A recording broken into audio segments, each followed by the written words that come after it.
Okay, let's go. Welcome back to my YouTube channel Arts with Sovereign में आप लोगों का स्वागत है। वो हम लोग पहले आर्टिकल पढ़ रहे थे। सॉरी गाइस, मैंने 2 दिन वीडियो अपलोड नहीं कर पाई क्योंकि मेरी थोड़ी तबीयत ख़राब थी। तो हमने आर्टिकल पढ़ा था जिसमें हमने इनडेफिनेट आर्टिकल के बारे में पढ़ा था, ए और एन के बारे में कि कहाँ पे ए और एन लगना चाहिए, कहाँ पे नहीं लगना चाहिए और कहाँ पे ए लगता है, कहाँ पे एन लगता है, उसके बारे में मैंने आपको फुल डिटेल्स दे दी है। तो आज हम लोग पढ़ेंगे यूज़ ऑफ द के बारे में, यानी कि डेफिनेट आर्टिकल के बारे में। आर्टिकल को 2 भागों में बांटा गया, एक होता है डेफिनेट, एक होता है इनडेफिनेट। इनडेफिनेट के बारे में हम लोग पढ़ चुके हैं, हम लोग डेफिनेट के बारे में पढ़ेंगे। इसका फर्स्ट रूल क्या है? पूरी जाति का बोध कराने के लिए सिंगुलर कॉमन नाउन के पहले द का प्रयोग होता है। पूरी जाति का बोध, अगर हम लोग किसी की पूरी जाति का बोध करा रहे हैं, जैसे गाय बोले तो उसकी पूरी जाति का बोध हो रहा है, तो पूरी जाति का बोध कराने के लिए सिंगुलर कॉमन नाउन के पहले द का प्रयोग होता है। जैसे एग्जांपल में ले लो, the cow gives milk, the cow gives milk. Common है, क्या है? गाय दूध देती है। The horse is useful, the horse is useful, यानी कि क्या है? ये जो है घोड़ा यूजफुल, यानी यूजफुल होता है। उसका सेकंड है, परंतु पूरी जाति का बोध कराने के लिए प्लूरल कॉमन नाउन के पहले द का प्रयोग नहीं होगा। यहाँ हमने फर्स्ट में क्या पढ़ा कि पूरी जाति का बोध कराने के लिए अगर सिंगुलर कॉमन नाउन है, सिंगुलर है और कॉमन, अगर कॉमन नाउन है लेकिन वो सिंगुलर है तो वहाँ पे क्या करेंगे हम लोग? द का प्रयोग करेंगे। लेकिन परंतु पूरी जाति का बोध कराने के लिए प्लूरल कॉमन नाउन के पहले हम लोग द का प्रयोग नहीं करेंगे। जैसे यहाँ पे काउ था, सिर्फ एक गाय की बात हो रही थी, तो वहाँ पे हमने क्या किया? द का यूज किया, द काउ गिव्स मिल्क। लेकिन यहाँ पे क्या है? Cow give milk, cows give milk, यानी कि यहाँ पे एक से ज्यादा गाय का बात हो रही है। ये तो सिंगुलर कॉमन नाउन नहीं है ना, ये क्या है? प्लूरल कॉमन नाउन है, इसलिए हमने इसके पहले द का प्रयोग, हमने इसके आगे द का यूज नहीं करेंगे। हॉर्सेज आर यूजफुल, यहाँ पे अगर हॉर्स होता तो हम लोग द का प्रयोग करते, लेकिन क्या यहाँ पे हॉर्सेज आर यूजफुल है, इसलिए हम यहाँ पे द का प्रयोग नहीं करेंगे। ठीक है। उसका सेकंड हमारा रूल है, प्रॉपर नाउन और अनकाउंटेबल नाउन के पहले द का प्रयोग नहीं होगा। प्रॉपर नाउन की किसी खास नाउन के बारे और अनकाउंटेबल यानी कि जिसे गिना ना जा सके, उस नाउन के पहले द का प्रयोग नहीं होगा। जैसे Ram is a boy, Ram क्या एक खास है लेकिन इसके आगे द का प्रयोग नहीं होगा। राम इज अ बॉय एक खास नाम है राम, लेकिन इसके आगे द का प्रयोग नहीं होगा। जैसे gold is yellow, milk is useful, milk क्या है? ये देखिए, मिल्क क्या अनकाउंटेबल, लेकिन इसके आगे द का प्रयोग नहीं होगा। अनकाउंटेबल चीज के आगे तो द का प्रयोग होगा ही नहीं। और ये जैसे गोल्ड इज येलो, गोल्ड क्या यानी कि सोना क्या होता है? पीला कलर का होता है, लेकिन क्या यहाँ पे द का प्रयोग नहीं होगा। इसको ये सब रूल ना आप लोग को याद करना पड़ेगा, तभी आपसे ऑब्जेक्टिव एमसीक्यूज बनेंगे। ठीक है। नेक्स्ट हमारा थर्ड, पर्वतों के नाम के पहले द का प्रयोग होता है। अब जितने भी पर्वतों के नाम, जैसे हिमालयाज, आल्प्स, विंध्यास, जितने भी एक्सेट्रा, जितने भी जो पर्वतों के नाम होते हैं उसके नाम के पहले हम लोग क्या लगाएंगे? द का यूज करेंगे। जैसे एग्जांपल में the Himalayas, the Alps, the Vindhyas etcetera. Next हमारा नदी, खाड़ी, सागर, महासागर, जंगल इत्यादि नामों, यानी कि जितने भी नदियों के नाम है, जितने भी खाड़ियों के नाम है, ये जैसे बंगाल की खाड़ी हो गई, जैसे सागर है, जितने भी सागर है, महासागर है, जंगल है, इन सब के नाम क्या होगा? द का प्रयोग हमारा होगा। जैसे द गंगा, जैसे नदी है ना हमारी गंगा नदी, उसके आगे हम द का प्रयोग करेंगे क्योंकि ये बहुत खास है और इसके आगे द का प्रयोग करेंगे। The gulf of Mexico, the bay of Bengal, Bengal की खाड़ी, द पैसिफिक और ओशियन, यानी कि महासागर, जितने भी महासागर है, नदी, खाड़ी, इन सब के नाम के पीछे, नाम के आगे क्या लगेगा? द का प्रयोग होगा, यानी कि डेफिनेट आर्टिकल का यूज होगा। ये सब हमको याद करना पड़ेगा।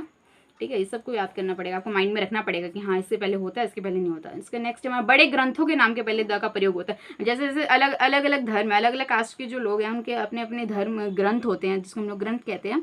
जैसे मुस्लिम्स के लिए कुरान है, बाइबल है, महाभारत है, तो इन सब के आगे क्या लगेगा? द का प्रयोग होगा। जैसे द कुरान, द बाइबल या फिर द महाभारत एक्सेट्रा। ठीक है। और नेक्स्ट हमारा आकाशीय पिंड जो यानी कि जो अंतरिक्ष के बारे में बोल रहे हैं। आकाशीय पिंड, दिशा या किसी की दिशा होता है ना, ईस्ट, वेस्ट, नॉर्थ, साउथ दिशा, या फिर जो दुनिया में केवल एक ही हो, कोई भी चीज़ है जो दुनिया में सिर्फ क्या एक है, उसके नामों के पहले द का प्रयोग। जैसे पूरी दुनिया का एक ही है, सन, मून, स्काई, आसमान। ठीक है। इसमें क्या लगा? द। जैसे द अर्थ यानी कि एक ही है, इसलिए द अर्थ क्या लगा? द लगा।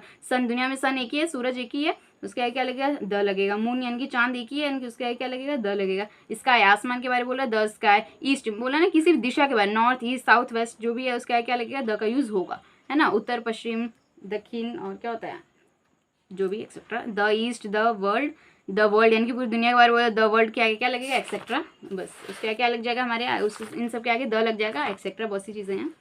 उसका नेक्स्ट हम लोग पढ़ेंगे, न्यूज़पेपर के नामों के पहले द का प्रयोग होता है। अब जितने भी न्यूज़पेपर, जैसे द हिंदुस्तान टाइम्स हो गया, टाइम्स ऑफ इंडिया हो गया, इन सब के पहले क्या लगेगा? द का यूज होगा। द हिंदुस्तान टाइम्स होता है ना, हिंदुस्तान टाइम्स, उसका टाइम्स ऑफ इंडिया, इसके आगे भी द का प्रयोग लगेगा। The leader etcetera. आप बस इतना ध्यान रखिए कि न्यूज़पेपर के नामों के पहले क्या लगेगा? द का प्रयोग होगा। न्यूज़पेपर के नामों के पहले क्या लगेगा? द का यूज होगा। उसके बाद 8th नंबर हिस्टोरिकल प्लेसेस, यानी कि ऐतिहासिक जगह। वहाँ पे मतलब ऐसी जगह जहाँ पे इतिहास का हमें कुछ ना कुछ मिलता है, जिससे हमें इतिहास के बारे में पता चलता है। जैसे ताजमहल है, ताजमहल में बहुत सारी इतिहास है, शाहजहाँ के बारे में इतिहास है, तो ये क्या है, ये एक हिस्टोरिकल प्लेस है, इनकी ऐतिहासिक जगह, इसलिए उसके आगे हम लोग द का प्रयोग करेंगे, उसके द के आगे द का यूज़ करेंगे। उसे रेड फोर्ट जैसे लाल किला में भी अगर आप उसके बारे में पढ़ेंगे तो आपको पता चलेगा वो क्या है, हिस्टोरिकल प्लेस है, तो उसके आगे हम लोग द का यूज़ करेंगे। उसके बाद क्या, गोलघर, जो पटना में गोलघर है, वहाँ पे हम आपको द के बारे उसके आगे क्या लगेगा, द लगेगा, क्योंकि ये क्या ऐतिहासिक, जितने भी मतलब दुनिया में जितनी भी ऐतिहासिक जगह उसके आगे क्या लगेगा, द का प्रयोग। जरूरी नहीं है कि ये ताजमहल हो तभी लगेगा, रेड फोर्ट हो तभी लगेगा, मतलब दुनिया में जितनी भी चीज़ें अगर वो हिस्टोरिकल प्लेसेस है, ऐतिहासिक जगह है, तो वहाँ पे हम लोग किसका यूज़ करेंगे, उसके आगे द का यूज़ करेंगे। ठीक है, अब एक्सेट्रा बहुत सारी कुछ आती है। उसका नेक्स्ट हमारा रूल है म्यूजिकल इंस्ट्रूमेंट। जैसे हम लोग गाना वगैरह बजाते हैं, उसमें जितने भी चीज़ें आती हैं, जितने भी म्यूजिकल इंस्ट्रूमेंट्स जो होते हैं, ये नामों के पहले द का हो, जैसे तबला बजाना, वायलिन हो गया, गिटार हो गया, इन सब के आगे क्या लगेगा, द लगेगा। जैसे the tabla, the violin, the guitar, और भी बहुत सारी चीज़ें हो सकती है, जैसे वो वायलिन, गिटार, ठीक है, एक्सेट्रा। और नेक्स्ट क्या है हमारा, हवाई जहाज, रेल, जैसे हवाई जहाज, रेलगाड़ी तथा समुद्री जहाज के नाम से पहले द का प्रयोग होता है। अब जितने भी हवाई जहाज, वैसे तो ज़्यादातर लोगों नाम तो हमें नहीं पता, बस हम हवाई जहाज बोल देते हैं। हवाई जहाज, रेलगाड़ी, समुद्री जहाज के आगे न द का प्रयोग होता है। जैसे द तूफान एक्सप्रेस, एक ट्रेन का नाम है उसका नाम है तूफान एक्सप्रेस, लेकिन उसके आगे हम लोग क्या यूज़ करना, अगर हम बोलेंगे सेंटेंस में तो हमें द का यूज़ करना पड़ेगा, द तूफान एक्सप्रेस। जैसे द मेघदूत, ये एक जहाज का नाम है, किसका नाम है, जहाज का नाम है, किसकी, कौन सी जहाज का नाम है, हवाई जहाज का नाम है। उसका द विक्रांत, ये समुद्री जहाज का नाम है, द विक्रांत। तो जितने भी जहाज है, हवाई जहाज हो या फिर समुद्री जहाज हो या फिर रेलगाड़ी हो, उन सब के आगे क्या लगेगा, द का प्रयोग होगा। उसके बाद नेक्स्ट हमारे देशों के नाम के पहले आर्टिकल का प्रयोग नहीं होता। अब ये क्या है, एक्सेप्शंस में आ जाते हैं कि देशों के नाम के पहले आर्टिकल का प्रयोग नहीं होता। जितने भी देश है, द इंडिया आप लोग कभी नहीं सुने होंगे, उनके आगे द का प्रयोग नहीं होता, परंतु कुछ एक्सेप्शंस होता है। आपको पता है हर चीज़ में कुछ ना कुछ एक्सेप्शंस होता है। हमें पता है कि रूल क्या बोलता है कि देशों के नाम के आगे आर्टिकल का प्रयोग नहीं होता है, परंतु कुछ देश ऐसे हैं जो एक्सेप्शन में आते हैं। क्या किसमें आते हैं, एक्सेप्शन में, यानी कि अपवाद में आते हैं। जैसे USA America, United union state of America जो है द यूनियन, उसके आगे क्या लगता है, द का यूज़ होगा। द यूएसएसआर, रूस को जो यूएसएसआर बोलते हैं, और द सूडान, ये सब क्या एक्सेप्शन में आएगा, ये सब किस में आएगा, एक्सेप्शन में आएगा। ठीक है, तो इसको आप लोगों को ध्यान रखिएगा कि अगर एमसीक्यू में अगर यूएसए आ गया या यूएसएसआर आ गया, सूडान आ गया, ऐसी कुछ एक्सेप्शंस है, अगर उसके आगे द है तो वो क्या हो जाएगा, वो सही होगा। तो आप ये मत बोलिएगा कि हमने रूल में पढ़ा था कि देशों के नाम के पहले आर्टिकल नहीं लगता है, पर यहाँ पे कैसे आ गया। तो कुछ चीज़ें एक्सेप्शंस है जिसे हमें याद करना पड़ता है। ठीक है, उसके बाद नेक्स्ट है हमारा 12th नंबर, जब ऑर्डिनल्स नंबर को और लेटर्स में लिखा जाता है तो उनके पहले द का प्रयोग। अब आप लोग बोलेंगे ऑर्डिनल नंबर क्या होता है, ऑर्डिनल नंबर मतलब जैसे 1st, 2nd, 3rd, 4th, 5th, 6th, 7th, 8th, 9th, 10th, इसको क्या बोलते हैं, ऑर्डिनल्स नंबर बोलते हैं। तो उन सब क्या होगा, द का प्रयोग होगा। जैसे the 1st, the 10th, the 2nd, ठीक है, इन सबको क्या बोलेंगे, ऑर्डिनल नंबर बोलेंगे। उसके बाद क्या, ऑफिस, सिनेमा, थिएटर तथा सर्कस शब्द के पहले द का प्रयोग होगा। किसके शब्द, इन सब के, ऑफिस, सिनेमा, थिएटर, इन सबसे पहले द का प्रयोग क्या होगा इन सब के पहले। जैसे he is going to the office, या फिर सिनेमा एक्सेट्रा, जो भी, he is going to the office, तो यहाँ पे क्या होगा, ऑफिस से पहले क्या आएगा, द का प्रयोग होगा। She is going to theatre, तो थिएटर से पहले क्या होगा, द का प्रयोग होगा। ठीक है, तो यानी कि ऑफिस, सिनेमा, थिएटर, ये या फिर जितनी भी चीज़ें उन सब के पहले क्या होगा, द का प्रयोग होगा। तो याद करना पड़ेगा रूल्स वाइज है। उसके बाद नेक्स्ट हमारा 14 नंबर में क्या है, विश्वविद्यालय के नाम के आगे पहले द का प्रयोग नहीं किया जाता। अब जितनी भी यूनिवर्सिटीज़ होती हैं, विश्वविद्यालय जैसे हम लोग बोलते हैं, यूनिवर्सिटीज़, कॉलेजेस के नाम के आगे क्या होगा, द का प्रयोग हम लोग नहीं कर सकते। जैसे Magadh university, Delhi university, Magadh university, Delhi university. लेकिन अगर ऐसे आ जाए, अब इसमें भी एक्सेप्शन है, अगर ऐसे हो जाए, अगर आप ऐसे बोलते हैं यूनिवर्सिटी ऑफ दिल्ली, अगर आप डायरेक्ट बोलते हैं दिल्ली यूनिवर्सिटी, मैं दिल्ली यूनिवर्सिटी से हूँ, तो फिर वहाँ पे द का प्रयोग नहीं होगा। अगर आप बोलते हैं कि द यूनिवर्सिटी ऑफ दिल्ली, अगर आप बोलते हैं कि द यूनिवर्सिटी ऑफ दिल्ली, तो वो क्या हो जाएगा, सही हो जाएगा। द यूनिवर्सिटी ऑफ बिहार, तो ये क्या हो जाएगा, सही हो जाएगा।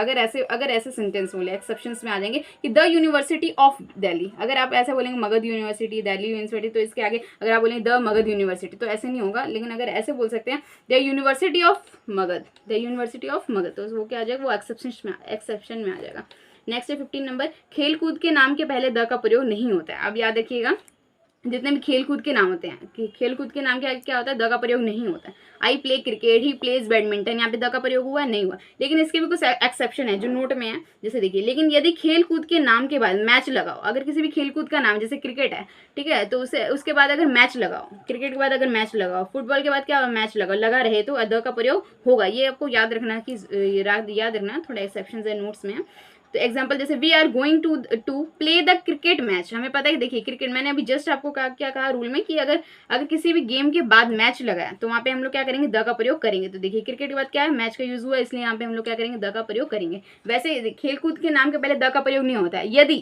यदि क्या हो कि जो खेलकूद का नाम है उसके बाद अगर मैच का प्रयोग, मैच अगर उसके बाद लग जाए, किसी भी गेम के बाद अगर मैच लगा रहे तो उस गेम के नाम के पहले क्या लगेगा, द का प्रयोग होगा। नेक्स्ट हमारा ऋतु, यानी कि जितने मौसम के नाम के पहले द का प्रयोग नहीं होता है, किसी भी मौसम के नाम के पहले द का प्रयोग नहीं होता, जैसे in spring, in winter, in summer etcetera, इन सब के नाम के पहले क्या होगा, द का प्रयोग नहीं होगा। लेकिन अगर इसमें भी कुछ एक्सेप्शन है, जैसे देखिए नोट, लेकिन यदि ऋतु नाम के बाद सीजन लगाओ, क्या लगाओ, जैसे हमने पहले पढ़ा कि क्रिकेट के बाद मैच लगाओ, किसी भी खेल के बाद मैच लगाओ, वैसे ही किसी मौसम के नाम के बाद क्या लगाओ, सीजन लगा रहे तो द का प्रयोग होता है। किसी अगर मौसम के बाद क्या बोलते हैं, सीजन लगा रहे तो वहाँ पे द का प्रयोग होगा। जैसे इन यहाँ पे क्या लगा, स्प्रिंग सीजन, क्या लगा है, स्प्रिंग सीजन, इसलिए हमने यहाँ पे द का प्रयोग किया है। अगर आप बोलेंगे कि ये गलत हो जाएगा, नहीं, क्योंकि मैंने क्या कहा अभी जस्ट आपको बताया कि अगर सीजन लगाओ, किसी मौसम के नाम के बाद सीजन लगा हो तो वहाँ पे हम लोग द का प्रयोग करेंगे, इन द स्प्रिंग सीजन। उसके बाद क्या, इन द विंटर सीजन, ठीक है। उसके नेक्स्ट 17 नंबर, त्योहारों और छुट्टियों के नाम के पहले, त्योहारों और छुट्टियों के नाम के पहले द का प्रयोग नहीं होता है। जस्ट वैसे ही अभी कुछ पॉइंट्स, अभी 2-3 रूल ऐसे ही है जिसमें एक्सेप्शंस आएंगे आप लोग को। जैसे त्योहार और छुट्टियां हैं, उनके नाम के पहले क्या होगा, द का प्रयोग नहीं होगा। जैसे Diwali, Holi, Republic day etcetera, जितनी भी छुट्टियां होती हैं, हॉलीडेज होती हैं। लेकिन जब त्योहार और छुट्टियों के नाम के बाद हॉलीडे या हॉलीडेज लगा रहे, हॉलीडेज और हॉलीडे का प्रयोग हुआ हो तो वहाँ पे क्या करेंगे, द का प्रयोग हम लोग करेंगे। जैसे द दीपावली हॉलीडेज, क्या बोलते हैं, दीपावली जो, यानी कि दिवाली की छुट्टियां हैं, क्या है, दिवाली की छुट्टियां। देखिए दिवाली ये क्या त्योहार का नाम है, हमें पता है कि त्योहार के नाम के पहले द नहीं यूज करते, लेकिन हमें यही पता है कि अगर किसी त्योहार के नाम के बाद हॉलीडे या हॉलीडेज लगा हो तो वहाँ पे हम लोग द का यूज करेंगे, वहाँ पे हम लोग क्या करेंगे, द का यूज करेंगे। इसलिए यहाँ पे ये द का यूज किया और ये क्या है, 110% राइट है। उसके बाद जैसे अगर सिर्फ ईद होता है, ईद होता है तो वहाँ पे हम लोग द ईद नहीं लिख सकते, लेकिन अगर ईद के बाद हॉलीडेज आ रहा है तो हम लोग लिख सकते द ईद हॉलीडेज, क्या लिख सकते हैं, द ईद हॉलीडेज। तो ये क्या हो जाएगा, सही हो जाएगा। अगर सिर्फ आप ऐसे बोले कि द ईद लिख सकते तो क्या हो जाएगा, ये गलत हो जाएगा, लेकिन अगर उसमें हॉलीडेज आया तो द ईद हॉलीडेज हो जाएगा। उसका नेक्स्ट है हमारे 18 नंबर, विषय यानी कि सब्जेक्ट के नाम के पहले द का प्रयोग नहीं किया जाता है। सब्जेक्ट के नाम के पहले क्या होगा, द का प्रयोग नहीं किया जाएगा। जैसे इंग्लिश, हम लोग बोलते हैं the English, the mathematics, the science, the social science, नहीं होगा, लेकिन हाँ ठीक है, नहीं होगा। जैसे economics is a very tough subject, economics is a very tough subject. उसके बाद नेक्स्ट है हमारा 19 नंबर, दिन और महीने यानी कि डेज और मंथ के नेम के पहले द आर्टिकल का प्रयोग नहीं होता है। इसको ये ओमिशन ऑफ आर्टिकल है, यानी कि जिसमें किसी भी आर्टिकल का प्रयोग नहीं, ना ए का यूज होगा, ना एन का यूज होगा और ना ही द का यूज होगा। तो दिन महीनों के नाम के पहले क्या होता है, आर्टिकल का यूज नहीं होता है। ही केम ऑन मंडे, यहाँ पे देखिए कहीं पे ए का यूज हो रहा नहीं हो रहा है, कहीं पे एक एन का यूज हो रहा नहीं हो रहा, कहीं पे द का यूज हो रहा नहीं हो रहा। उसका जनवरी is the coldest month of the year, January is the coldest month of the year. जो जनवरी है वो क्या है, पूरे साल के महीनों में से सबसे ठंडी वाला महीना होता है, ठीक है। तो दिन और महीनों के नाम के पहले किसी भी आर्टिकल का प्रयोग नहीं होती, आप याद रखें। उसी तरह एक और ओमिशन ऑफ आर्टिकल्स में बीमारियों के नाम के पहले आर्टिकल का प्रयोग नहीं किया जाता, किसी भी आर्टिकल का प्रयोग नहीं किया जाए किसके पहले, बीमारियों के नाम के पहले। जैसे कोलेरा एक बीमारी है, small pox, tuberculosis, typhoid, malaria, fever, किसी भी बीमारी के नाम के पहले हम लोग ए एन और द का प्रयोग नहीं करेंगे, ठीक है। तो आज हम लोग हमारा आर्टिकल आज खत्म होता है। मैंने फर्स्ट वाले क्लास में मैंने आपको ए और एन के बारे में बताया था, और सेकंड क्लास में हमारा द कंप्लीट हो गया, ठीक है। तो आप लोगों को क्लास कैसा लगा प्लीज़ मुझे कमेंट में ज़रूर बताओ, और मेरे क्लास को लाइक, कमेंट एंड शेयर ज़रूर करें।